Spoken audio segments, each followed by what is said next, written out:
Welcome to Take a Timeout with Dustin Sullivan, a production of the Can Do Group.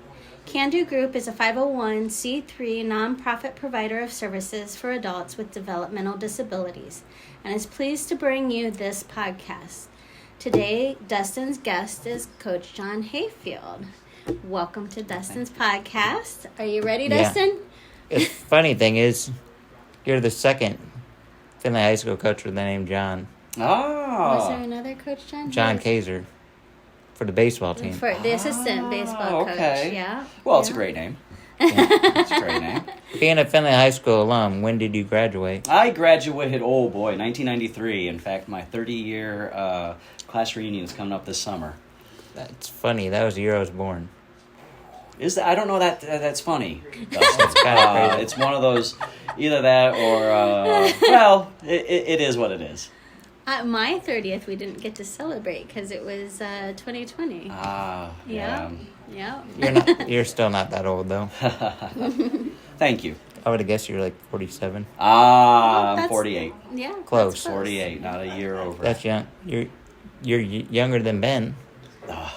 Yeah, Ben will be 49 this year. Did you play any other sports besides soccer growing up? Apart from soccer, I had a little bit of a baseball tooth growing up until I started playing soccer year-round, and then I tried to delude myself that I was a basketball player until I got cut in 8th grade. That's the worst I was thing just ever. tiny. I was just tiny. I lived with it, but then after getting cut, one door closes, another one opens. Yep. I wrestled for a couple of years, and I really Wrestling's enjoyed a tough wrestling. sport. Yeah. So. Yeah. What university did you go to? I went to Tri-State University. It's now called Trine. It'll always be Tri-State for me, though, in Angola, Indiana. Angola, Indiana. Right? Yes. Right in northeast Indiana. That's why it was called Tri-State, right there in the corner of Ohio, Indiana. Indiana's a nice state. Well, especially this portion. I believe there's like 200 lakes in the county that the Angola is in. Yeah. And so it's in the summer, the population quintuples at least. A place to go. Yeah. Lots of lake houses and water sports. Is it far from Notre Dame? You know what? It's only about 45 miles on I-80. We actually played indoor in college in Notre Dame. So we would take the team. So it's close enough. Yeah. You a Buckeye fan? I don't really do much with college athletics. Yeah. I had to give it up a couple of years, quite a while ago. But I have, if I had to choose, I would lean more towards Ohio State because I believe in rooting for local teams. What sent you over to Indiana? That's the one place that would let me play some soccer. Okay. So I went there specifically to play soccer. Okay, And, that was our next question. Did you play soccer or any intramural sports while you were there? Yeah, I played 4 years of varsity soccer, and my sophomore and junior year we were, as high as 7th in the nation in the NAIA. We were really pretty good. We had 9 Swedes and a Norwegian, so that helps. But we made it to the national regional tournament both years and lost in the championship game in both times. At first I thought you were going to say you played broom ball. No, that's what I played as my intramural sport. I see. I went pro. No, I didn't. Teaching is a passion for you.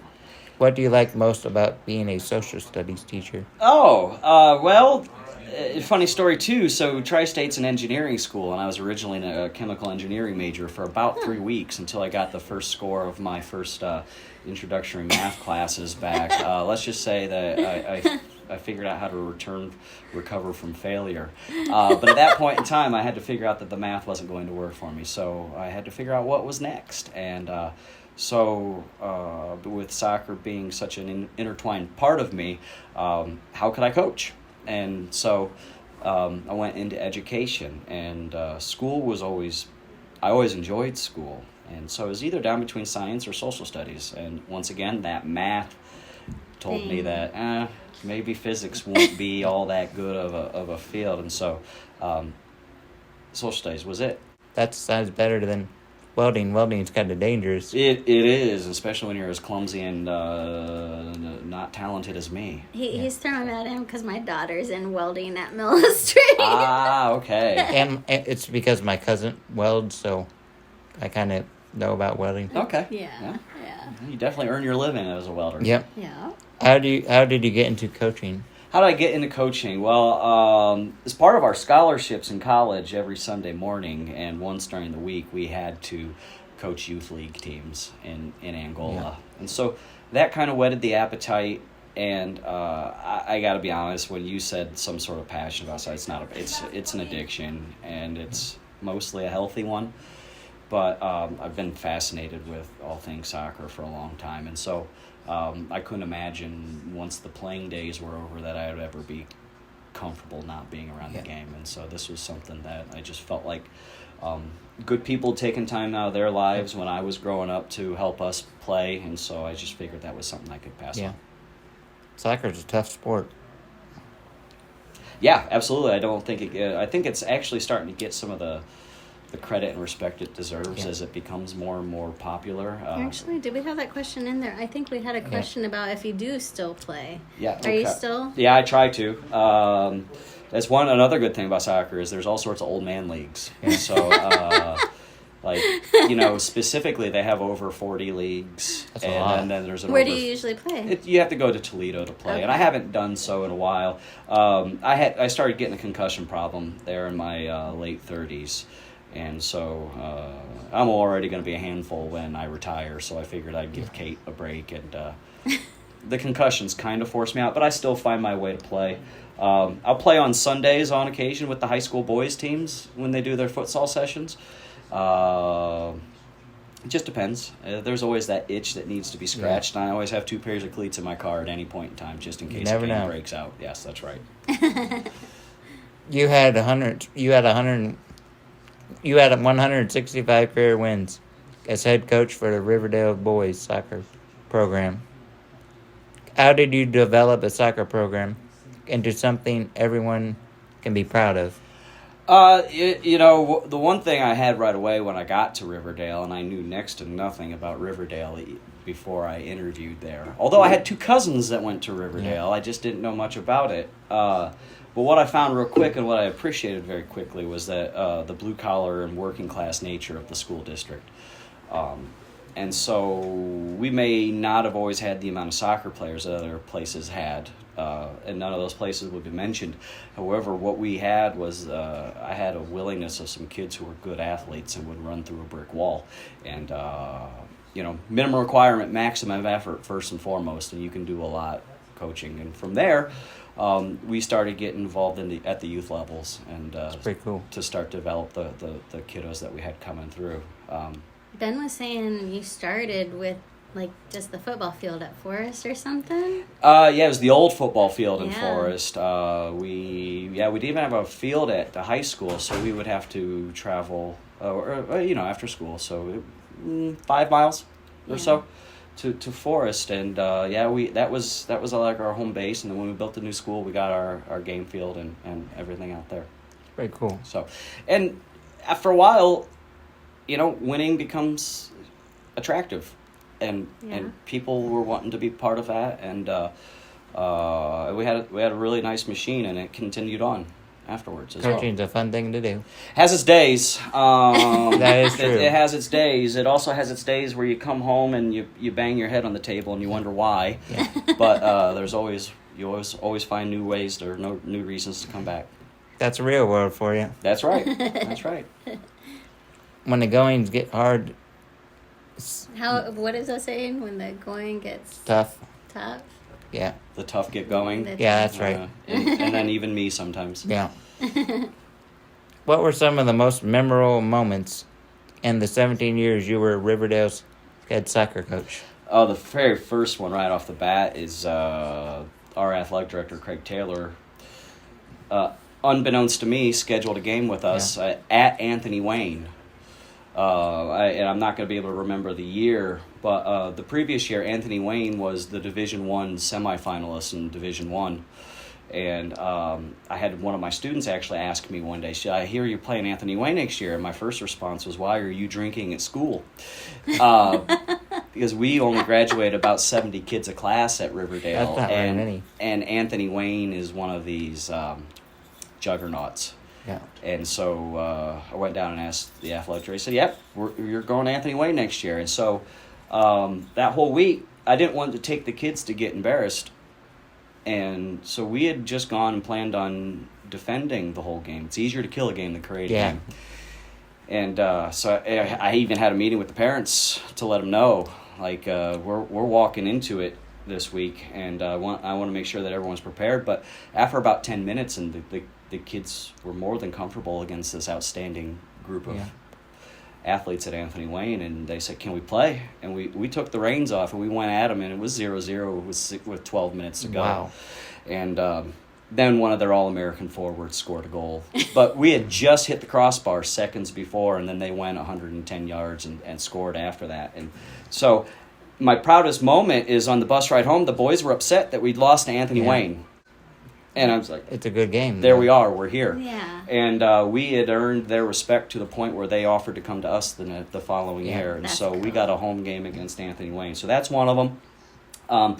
2 district finals against 2 undefeated number 1 ranked teams where we were winning in both games. But again, we fell short. The one was against Ottawa Hills when no one thought we would put a glove on them. And then the other one was against Mansfield Christian. Again, no one thought we had a chance. See, if you believe, anything's possible. Sure, I'm a big believer in the psychology of the game, convincing people they can do things they didn't think they could do previously. How did you end up getting the job as head coach for the Findlay girls soccer team in 2018? Well, being a Findlay person, and just about everything that I have achieved in life has some way or shape or form been connected to Findlay soccer. Kind of like the 7 degrees of Kevin Bacon or whatever it is. You look at it one way, shape, or form, and I can point it back to, sorry, Kevin Bacon, I got the number of degrees wrong. But don't want to upset Kevin Bacon. The chance to come home was one I didn't think that I would be able to pass up. While I was at Riverdale for 18 years teaching, I only lived 0.9 miles away from Findlay High School. So it was a chance to be at home more. I have little sons. There we go. But and also the thought that I'd be able to share a classroom that one of my several teaching mentors had, and lo and behold, I have Mr. French's classroom right across from Mr. Matheny's old classroom. So it was a chance to come home, and Riverdale was wonderful for me. There'll always be family. So many wonderful moments. A small community that opened their arms and let a scallywag like me walk through the halls. I heard about that teacher. I know who that is. Who's that? Mrs. DeFrench. I've heard of her. That's right. He was wonderful. Bob Montgomery was a good teacher, Mr. Montgomery too. was an outstanding man as well. Great guy. Yes. Passed away, but And he was I'm a good from the person. Matheny era. Okay. So yeah. So, like I said, it was just a chance to come full circle. It was a heart-wrenching decision. It was one of the hardest days I've had in 23 years of education. Was the day that I had to tell the boys at Riverdale that I was not coming back. Yeah. maybe one of these days I'll have to get Ritzler, even though you're tired, to interview him. Mr. Ritzler's a good man as well. Yep. What is the transition like going from boys soccer to girls soccer? Well, naively, I thought that there wouldn't be much of a transition. I'm coaching players. I'm not coaching boys or girls. But there's been a learning curve. And I don't think I'd turn back at this point in time. The young people I've had in my 5 years at Findlay, outstanding young people. I think our team GPA my very first year at Findlay was like 3.94 out of 4. So we've got just wonderful young people. The girls want to know why. Yeah. Much more than the boys did. I figured that. The boys didn't necessarily want to be all that cerebral about the game, whereas I found the girls are definitely more into wanting to know the why and the how for and the how is this going to play out. And coach, if this happens, what happens? And the ridiculous thing, well, one of the many ridiculous things about soccer is it's there's just no there's no real answer. If A happens, B will always happen. So trying to get them used to the flux and the chaos that's inherent in I think I'm like soccer. cerebral. I think it's funny what you said about change too, because knowing the why, I'm that way too. Like, I just discovered with myself, I'm okay with change as long as I know the why. Just explain to me what's going on, and then I'll be okay. So. But other than that, like I haven't found much different in other that they are all people who want to achieve and want to succeed, and so it's an easy thing to do when you're working with people. Great school. And boys are more school. go at it. Yeah, they don't want to think about it. They just want to go and run and kick play. stuff, and so that may be an overgeneralization. Yeah. It is. Congratulations on your 200th career win during the 2022 season. Well, thank you very much. That's a lot of games to win. It's a lot of games to win, yeah. However, again, it's all down to the quality young people that I've had over the years. You know, and I'm such a miserable person at the end when I won the 200th, and I was getting a lot of congratulations from a lot of people from many years ago. My first thought was, well, it should have happened earlier. Yeah. And then you start thinking about all the games that you had in your hands and they slipped through, or games that maybe the kids weren't prepared enough either on my end or on their end, and that's just a type of miserable person. Like the Anthony Wayne game, you probably would have. That's right. That was one of those that I was thinking about. You know, in those two district finals, you know, we were up 2-1 late against Ottawa Hills, and then we were up 2-1, you know, early against Mansfield Christian. But sports are stupid. Yeah, if you don't finish, you don't win, right? That's right. That's right. It's sometimes, I hate to say it, but it's good to lose sometimes. Florida Atlantic can say sports are stupid now, well, too. Losing by that 1 point. Yeah. Sometimes you're right. Sometimes we do need a reminder about what it is that drives us forward. So I always say when you lose, I always say, it's fixed. That's a joke. It's really not. Do you have a goal number to reach before retiring many moons from now? Oh, yeah, I guess I do. It'd be disingenuous of me to say that I wouldn't like to see that 300 milestone. You know, being one of the original trendsetters of Ohio high school soccer that we are at Findlay. Again, the boys first started playing in 1975, and the girls program is one of the earlier ones in 1980. You know, there is that history there. But having done that, you know, I played when Coach Laux retired. The guy I played for in high school, he was the all-time winningest boys coach ever in Ohio, and so we have this really good tradition. And but at the end of the day, it almost sounds a little arrogant to say that we want to reach those things. But if we do reach those things, that means that our young people have been part of that, and that we've done well as well. So. Has Findlay High School ever won a soccer championship ever? No, we haven't. The boys have been to a state final twice. Who do they play in state finals? Oh boy. See, the first time it happened was my freshman year in college or sophomore year in college, and I can't remember who they played. And then the other time was in like 1978. I know it, but I don't know it off the top of my head. Girls have went pretty far, too. We've made it to 2 regional finals. Yeah. We've never made it over that final hurdle. Okay. Yeah. Did your sons make it very far? No. If you had 3 wishes granted by a genie in a magic lamp, what would they be? Oh.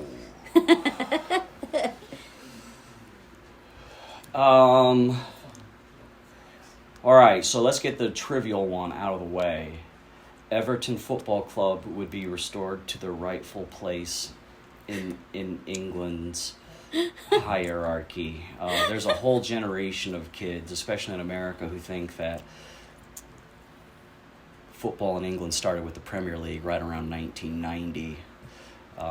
So anyway, as you could tell, I root for Everton, and they're they're one of the traditional giants, but it's cool. It's not quite as far as they would. Beyond that, I would. That was wish number 1. That was wish number 1.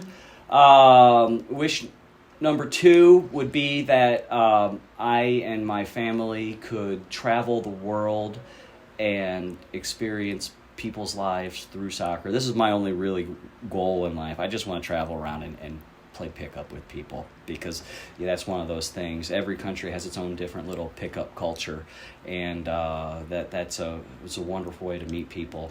And my third goal would be that, and this is so sorry, sappy here, guys, is that no one would ever be hungry, or That's a good one. or I like suffering or anything like that. that. Your third wish. That would be cool. Have, abundance of food everywhere. That's right. Yes. I did hear you're a Columbus Crew fan. I am a Columbus Crew fan. Who's your favorite Columbus Crew player? All time or currently? All time. Guillermo Barros Barros. Schelotto. Where's he from? He's from Argentina, and it's not just from Argentina. He is a god from Boca Juniors. And there was another little fella you may have heard of by the name of Diego Maradona who played at Boca Juniors. But Guillermo is the greatest Boca player ever, and we were lucky enough to have him in Columbus. I got to see a true legend of the game week in and week out. In fact, in 2008 when we won the first title, I was at the game in Los Angeles, and we were coming out, and there was some Argentinian street vendors, and they said, "Do you see what we give you? We give you Guillermo." And I was like, "Yeah, you gave us Guillermo." So that is my favorite player of all time. I'm glad they didn't move Columbus to Texas. I am glad too, because I'm not saying what I might have been prepared to do. We had another really good Argentinian at the time, and he basically laid it out like this. He's like, someone asked him, "What happens if the crew moves?" And he said, I don't know, but maybe in my country someone maybe dies if you take their team from them.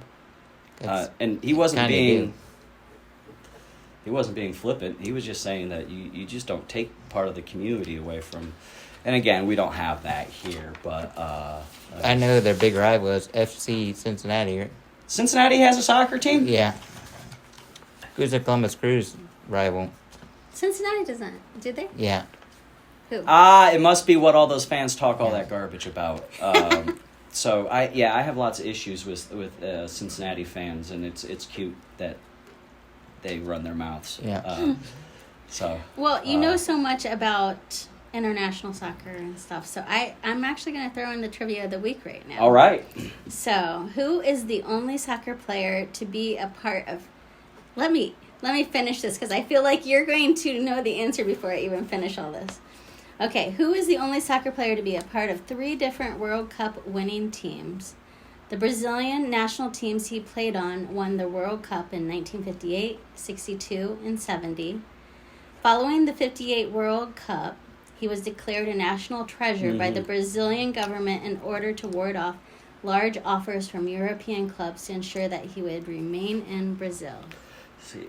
Edson Orantes dos Nascimento, known to the world as Pele. Yep. Oh, that's impressive. That was pretty cool. Okay. I knew you would know. How did Everton Football Club become my favorite team of yours? Oh, so when I was growing up, there was no soccer on TV except for the World Cup every 4 years. And even then, you had to find someone with a giant satellite dish that could contact NASA. But I actually had a friend, Tony King from Findlay, who played in the German 3rd Division for 5 years. And so Tony would send me all the English fan magazines home, the fanzines. And so England or Everton were kings of England in the 80s, especially the late 80s. And so there was that. But then when I got to college, I was originally a Manchester. You asked. I'm reminding you asked this question.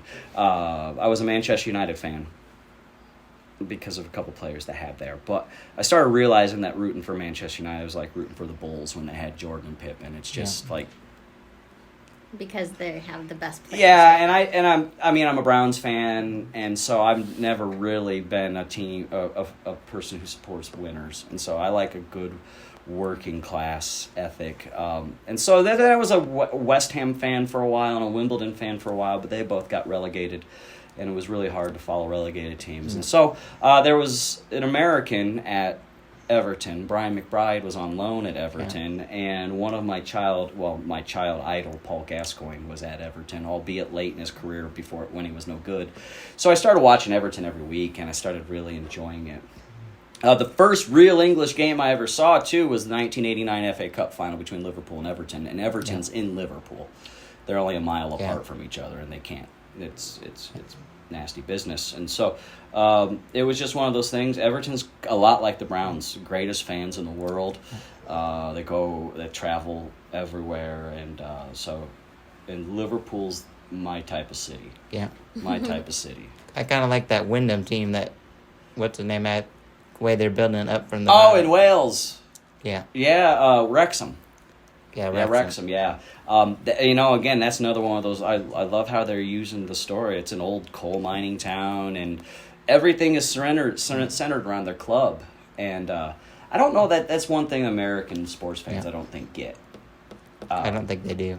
The community aspect. So Everton, every Saturday, 41,000 people.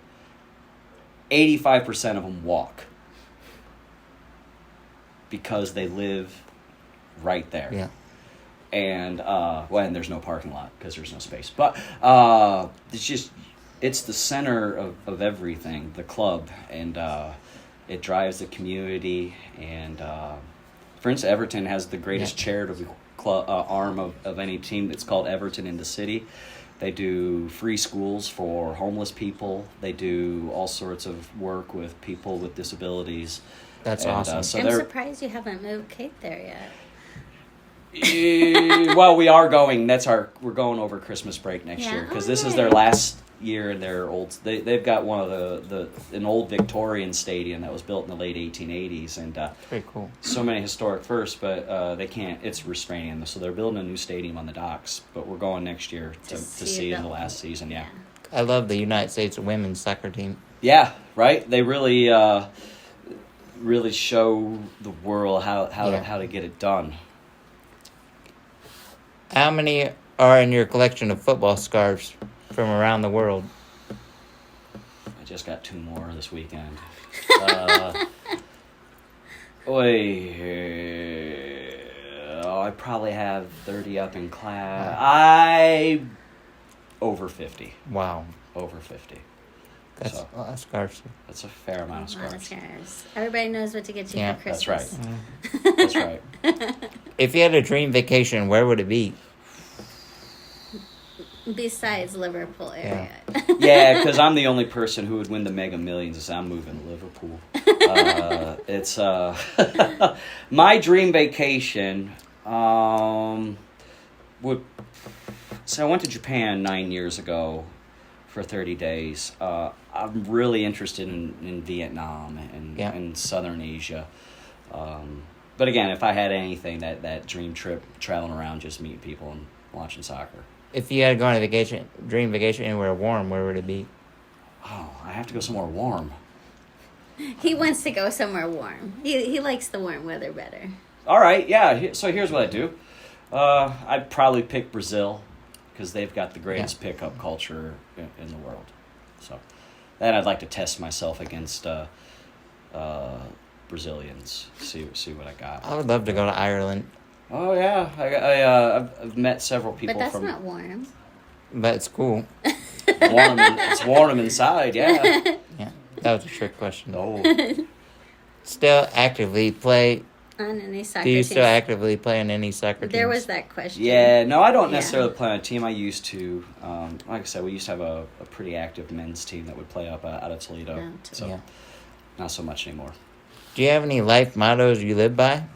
Oh, yeah, boy, the girls, if they heard this, they would know right away. I'm really big on mottos. My first one is Everton's motto, and in Latin's nil satis nisi optimum, which is nothing but your best is good enough. I also like, my current new one is minimum requirement, maximum effort. It requires no skill to run your guts out. I think you said that at the beginning of the interview. Yeah, and if you can, I did, now that I mention it.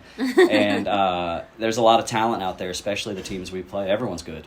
Yeah. It comes down to who's willing to play like someone's trying to take your living away from you. And at the end of the day, like I said, who's willing? 2 teams, roughly equal. The team that is more physically and emotionally wound up will often carry the day. That's cool. What type of music do you listen to? Oh man, I am currently on an 80s new wave kick from England. Because everything, again, just about England. everything in my life is centered around football. And so when Everton were the kings of England, the best team in Europe, 85, that's wonderful music. The Cure, U2? Susie and the Banshees. U2, yeah, Irish, not English, but that's okay. I consider that new wave. But if I had a good old Liverpool band, why can't I think of it right now? Elton John's Isn't from there England. Aeroplane? Elton John actually owned a football club for a while. He's He from did? Watford. Yeah, he owned Watford Football Club. That's crazy. One of Everton's greatest days was beating Watford in the 1984 FA Cup final. Elton John was there. So, what's your favorite, your favorite English group? Well, probably the Police. Yeah, I like Every Breath You Take. Yeah, it's not a love song. I know. Yeah. Everyone thinks it is. I got to see the Police when they came to America. So I was in 5th grade when they broke up, and Mom and Dad apparently wouldn't let me go to concerts then. So when they reunited, I got to see the Police in, it was Gund Arena at the time, but Yeah, that's where the Cavs currently it's play. pretty cool. So, The lead singer of the Police was Sting. voice of an angel. Yeah, he was a good Voice of singer. an angel. You mentioned Kate earlier. I felt I almost had to divorce my lovely wife. We were married about 8 years, and I found out she does not like Sting. And my first question was, who have I married? The things you find out later on. But back to that. I'm finding that I always laughed at Depeche Mode growing up, but I find that I have a Depeche Mode tooth, and I really like The Cure, and I like anything with a nice synthesizer line and a little bit of some New World or some New Order, and they're a little bit newer, but I like Coldplay too. You should have been a comedian. You cracked me up. oh. You should have been a comedian. I, Now for the famous final question. Do you consider a hot dog a sandwich?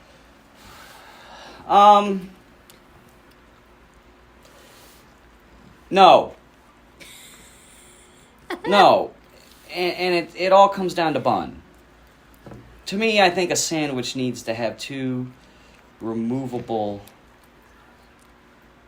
Well, Tops? boy, that doesn't hold mustard either when you talk about a good Italian beef from Chicago. Oh, and those are good. Yeah. So, I don't know. Maybe there's some controversy here. Maybe. I can see, in my history classes, I always teach the kids that life's all about interpretation and how can you apply things. So I can see how plausibly people would consider a hot dog a sandwich, but I'm going to say no. I giggle every time I hear someone mention as a hot dog sandwich. I kind of do too. So, Yeah. That's the big question of the day. Yep, that was the big question of the day. All right. So, thank you for taking a time out with Dustin Sullivan today. Thank you for It was having a- me, it was a Dustin. I was pleasure. going to say, it was an It was absolute nice pleasure. getting to know you, John, and we hope everyone else enjoyed getting to know you too. Oh, you want to do the finishing line? And that's all, folks. Everything I learned in life, I learned from Bugs Bunny. Yeah.